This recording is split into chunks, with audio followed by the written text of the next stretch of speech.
So today we're going to be talking about the 3 rules of Google and rules that could change your digital approach together. Together forever, we'll do it. New strapline for you there, Jonathan.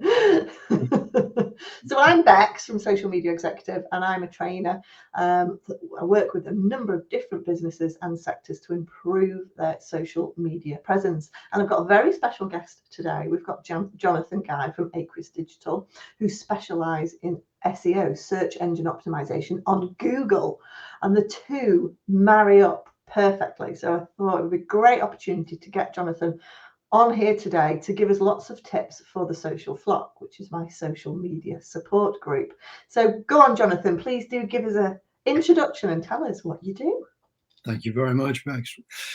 As Bex says, my name's Jonathan Guy. I'm Managing Director of Aqueous Digital. We're a digital marketing agency. We specialise in search engine optimization, and we're based near Runcorn in Cheshire. We've been going for about 12 years now.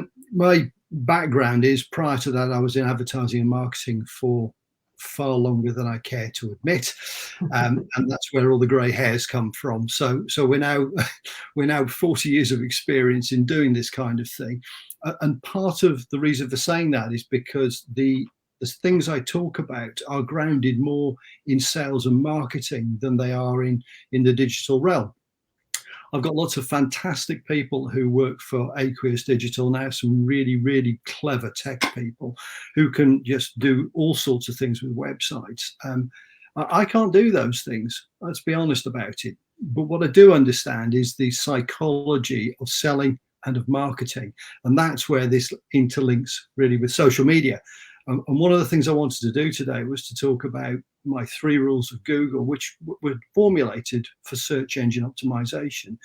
But I was just saying to Bex before, actually, they work really well for social media as well. Yeah. So on that basis, I'm quite happy to crack on if you want, Bex. That would be great, because there's so much synergies, isn't there, between your Google, your website, putting all the keywords in the right place so you rank high, to what there is in social media as well. So yes, go on then. Give us your tips. Well, the tips really are sort of the 3 rules of Google, but they've been sort of distilled into this, which is my book called Search Never Sleeps. Now that was launched last Thursday, and in it are my 3 rules of Google. I will share those with you today. The book, however, is not just about the 3 rules. It's about search engine optimization and how it relates to those 3 rules, or indeed how those 3 rules carry right the way throughout. And I suppose the book was designed as a simple, plain English, non-jargon guide for anyone who has a website. I mean, literally anyone who has a website. You'll get something out of it, because what I don't do is I don't give you a step-by-step guide on how to do stuff. There's a couple of do, but mostly I don't. And the reason is there's loads of those already. There's dozens. And wouldn't it be out of date as well? Yes. As well, exactly. After a while. As soon as I publish, in fact, read the preface, you'll see that it was out of date before I published it, and I had to put a little preface piece in that said there's 2 bits that have changed just since I actually wrote this. So it goes out of date far, far too quickly. And what I've focused instead on, which will stand the test of time, is why Google does what it does, why it behaves the way it does, and why people behave the way they do, and how that links together in terms of your website. So I suppose the start point really is to tell you what the 3 rules of Google are. So rule number 1, nothing beats great content. Yeah, I like that. Number 2, Google is just a machine. And number 3, 1 page, 1 keyword or phrase. So, and I've mixed those 3 up deliberately for this particular presentation today. Now, the thing about the 3 rules is they apply to everything at all times. So from a search engine optimization point of view, rule 2 there, which is actually rule 1 in the book, is Google is just a machine. And that's so important from where we are from search engine optimization, because quite often we're trying desperately to figure out how to get a website optimized or get it ranking higher on Google, forgetting that we're just dealing with a machine. And I know Bex did a YouTube video last week, which is all about the algorithms on social media. By the way, if you haven't seen it, go back and have a look at it, because it's got some really useful stuff in there. But it covers the same basic principle, which is we're dealing with a machine here, and it's a very clever machine, and it knows what it wants to do and how it wants to do it.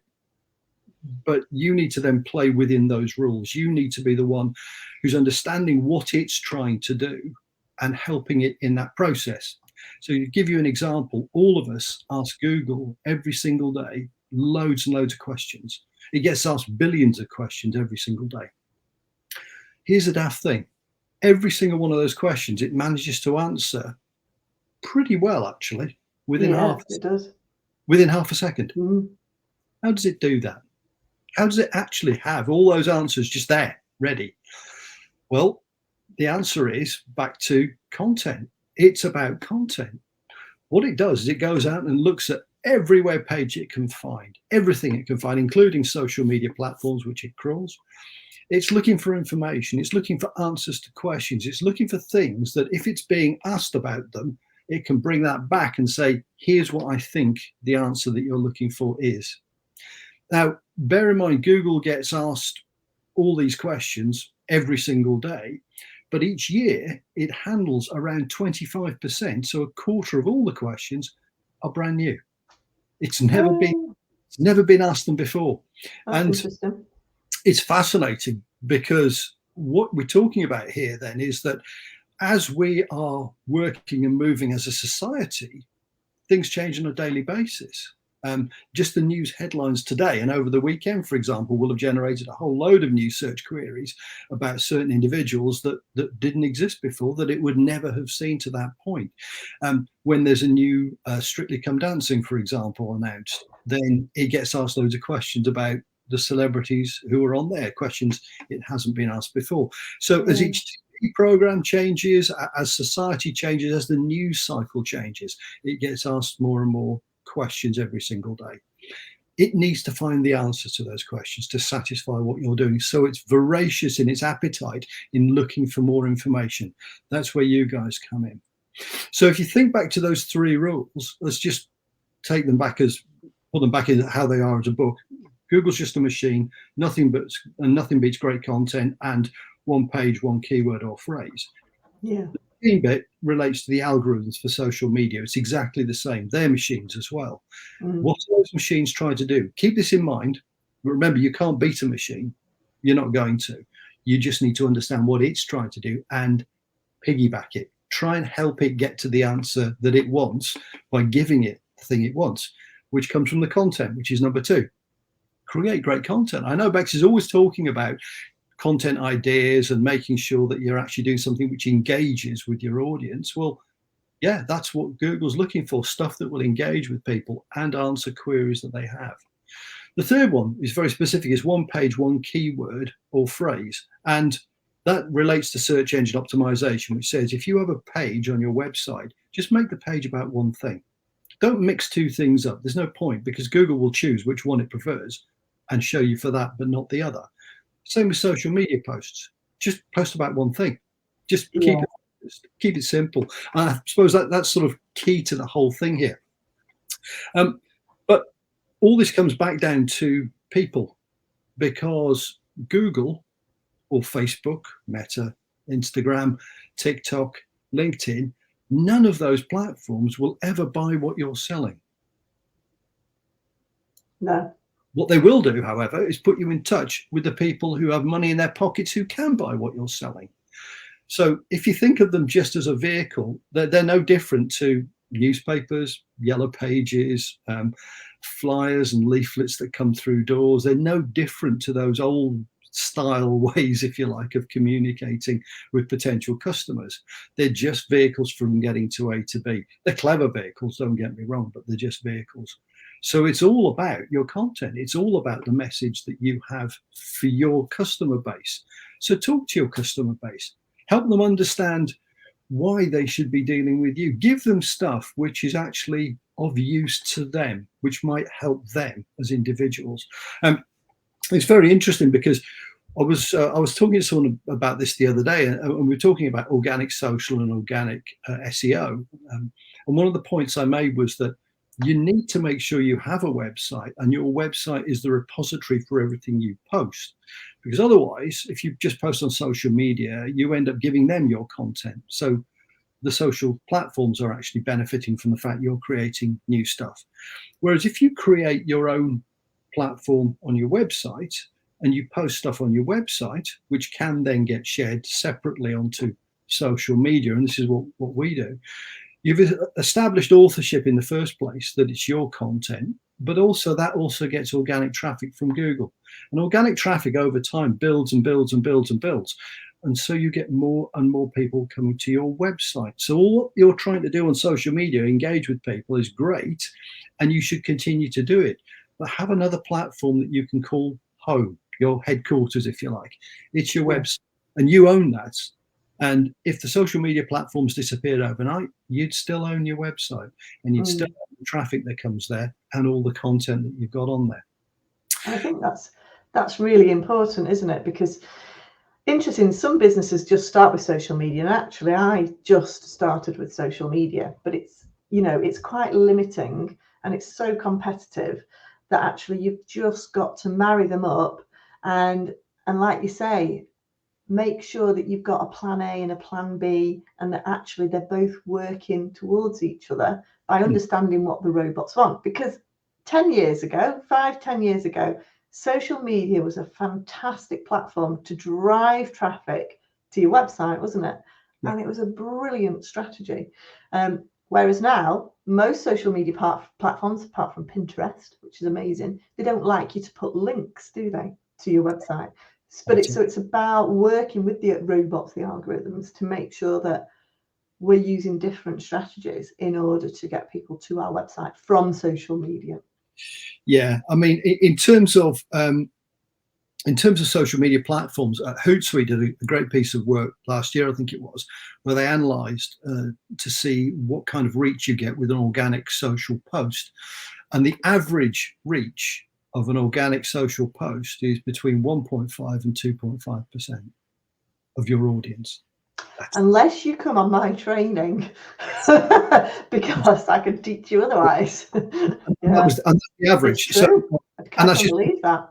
Yeah, chucking stuff out there. Absolutely. So yeah, you need a way of convincing them that yours is of more interest than anybody else's. And the stuff that Bex talks about in her training courses is very much about geared towards getting you to the point where you are consistent, where you are churning out content which is useful to your end users, and they'll start showing it to more and more and more of your audience, not just your audience that you already know, but your likely audience as well, because other people have liked it. So it's really, really important you sort of keep that in mind when you're creating the content.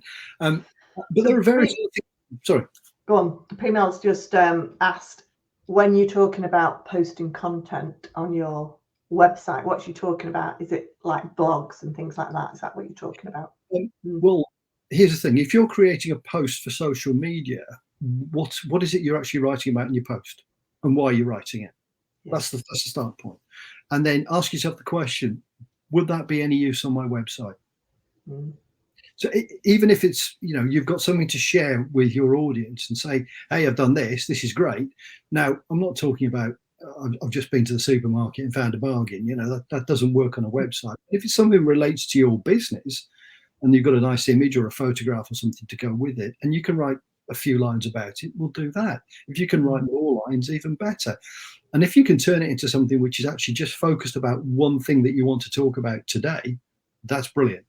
So that's what I mean by sort of adding stuff to your website. Social media, I've always maintained, is it's all about being sociable. When it first started, you're right, Bex. It was great in terms of getting an audience because it was all about sociability. People wanted to share stuff. People like stuff on social media. And I still remember, I wrote an article about it, must be about 8 years ago now, when Facebook started to choke off people's audiences. They built it into their terms and conditions, by the way. Yeah, on their Facebook pages. Correct. Yeah. It was built in. So over time, we will diminish your audience to encourage people to actually pay for it. They wanted businesses to be able to pay for it, and that's Mm. their business model. And you can't blame them for that. I mean, that's how they're making their money. So I think that the key thing from our point of view is let's create something for you. Let's create something of value for you, which goes on your website, which goes on your social channels, and kind of all links together. Mm. Yeah, and it's making that link, isn't it? And I love the way you mentioned about the psychology behind it, because at the end of the day, I work with so many clients and they're going, right, so if I can't put a link in the post, can I put a link in the comments, or can I put the link as an image? And at the end of the day, it's like, well, let's not try and, second guess and try and get round these rules, these algorithms. It's about working with them, isn't it? It's working with these machines, as you put it, working with these machines, understanding what their objective is. And like with Google, making sure that you're answering the right questions for the people who are asking that question, rather than, and I know people doing it on website, trying to pimp up the SEO on their pages by writing search words in white lettering so you can't see it anymore, and these things go on social media, but they go on people's web page. They try and sort of play the system, don't they? Yeah, it's like I said, you can't beat the machine. You're not going to. You can No. try if you want, and there are people who do game it. Yeah. We've got various black hats, as they're called, who work in the SEO world, and they'll tell you, oh yeah, I can get you to number one. I can do this, I can do that.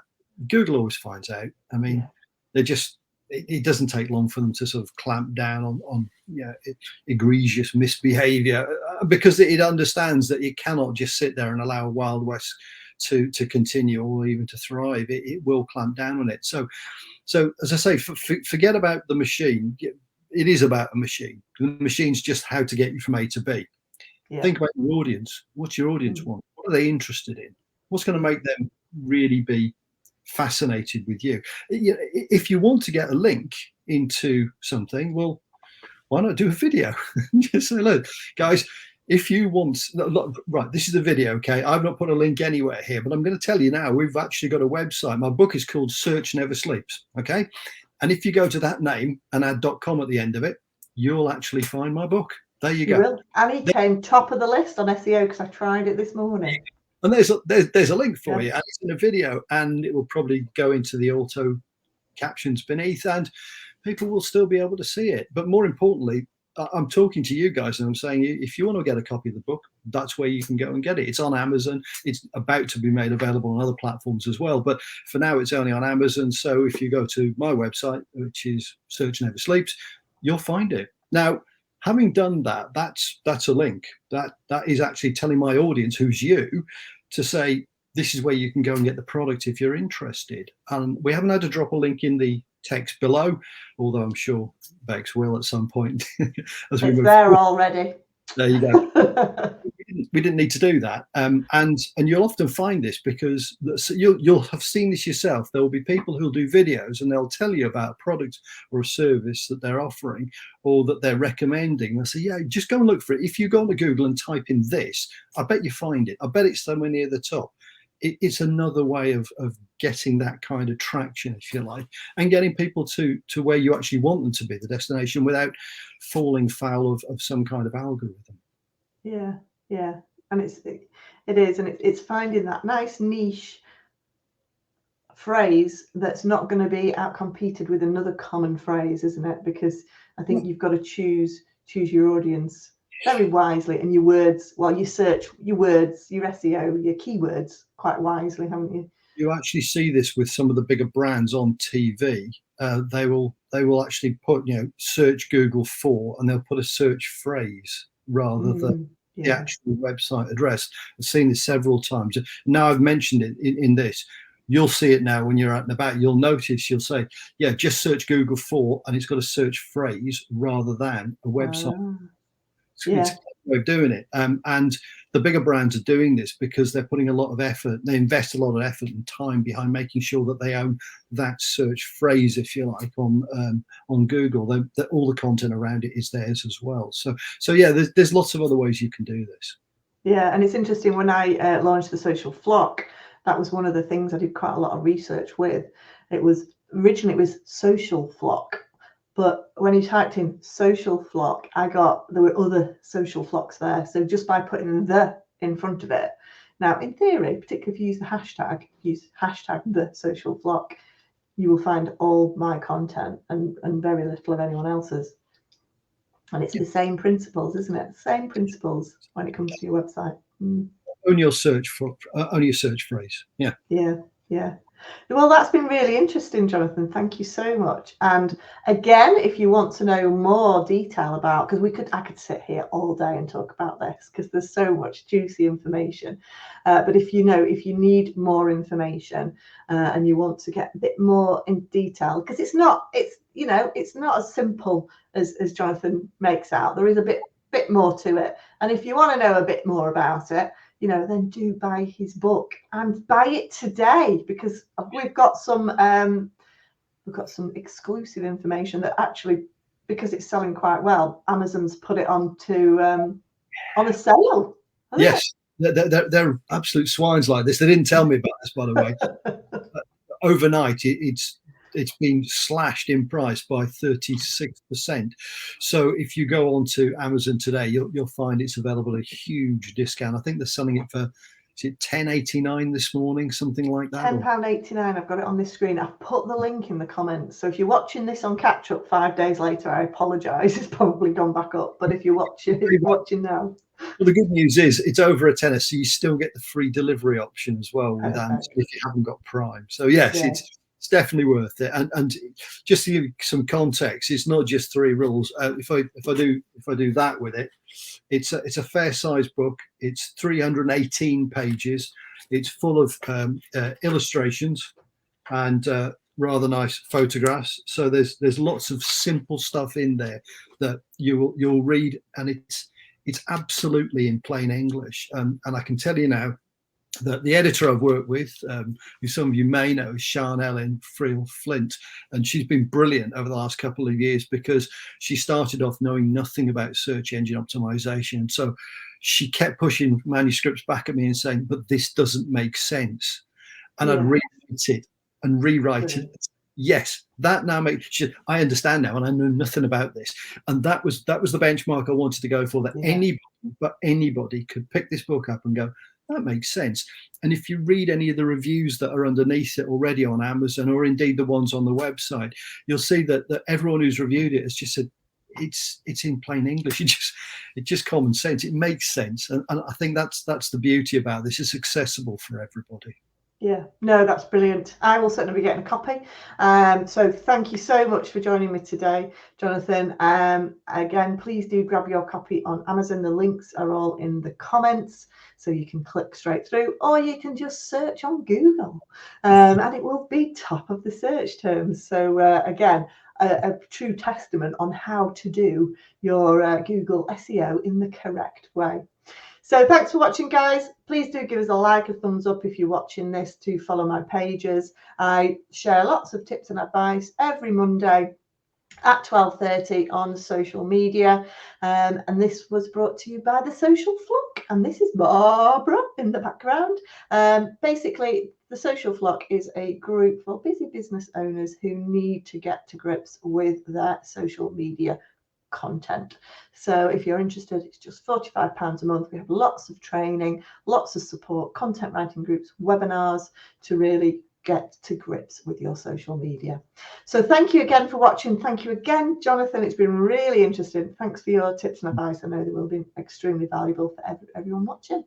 And we will see you all again next week at 12:30. Thanks for watching, guys. Bye. Bye.